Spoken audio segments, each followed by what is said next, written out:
Wait லாஸ்ல first ஸ்டெப்பே நம்ம உடம்புல இருக்கிற கொலஸ்ட்ராலை கம்மி பண்ணுறது தாங்க. நம்ம வீட்டில் இருக்கிற 3 இன்க்ரீடியன்ஸை வச்சே நம்ம உடம்புல இருக்கிற கொலஸ்ட்ராலை கம்மி பண்ண முடியுங்க. அதுக்கு முன்னாடி இந்த மாதிரி யூஸ்ஃபுல்லான வெயிட் லாஸ் டிப்ஸுக்கு மறக்காம நம்ம பேஜை சப்ஸ்கிரைப் பண்ணிக்கோங்க. வெயிட் லாஸ் சீரியஸ் டே 2. ஃபர்ஸ்ட் சின்ன வெங்காயம். சின்ன வெங்காயத்தில் ஃப்ளேவனேட்ஸ் மற்றும் ஆன்டி கொலஸ்ட்ரால் ப்ராப்பர்ட்டி இருக்குங்க. இது நம்ம பிளட்டில் கொலஸ்ட்ராலோட லெவலை கண்ட்ரோல் பண்ணுதுங்க. அது மட்டும் இல்லாமல் நம்ம உடம்புல ஃபேட் டெபாசிட் ஆகாமையும் பார்த்துக்குதுங்க. சின்ன வெங்காயத்தை மோரில் போட்டு சாப்பிட்றது ரொம்ப நல்லதுங்க. நெக்ஸ்ட்டு பூண்டுங்க. பூண்டில் அலைசின் அப்படின்ற நியூட்ரியல் காம்போனன்ட்ஸ் இருக்குங்க. இது நம்ம ரத்த நாளங்களில் ஃபேட் படியாமல் பாதுகாக்குதுங்க. டெய்லியும் ஒரு பூண்டை க்ரஷ் பண்ணி சுடுதண்ணியில் கலந்து குடிச்சிட்டு வர்றது ரொம்ப நல்லதுங்க.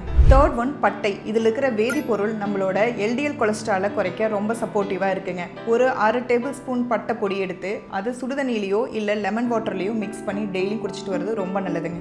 கொலஸ்ட்ராலுக்காக டேப்லெட் சாப்பிட்டு வர உங்கள் ஃப்ரெண்ட்ஸ் அண்ட் ஃபேமிலிக்கு மறக்காமல் இந்த வீடியோவை ஷேர் பண்ணிவிடுங்க.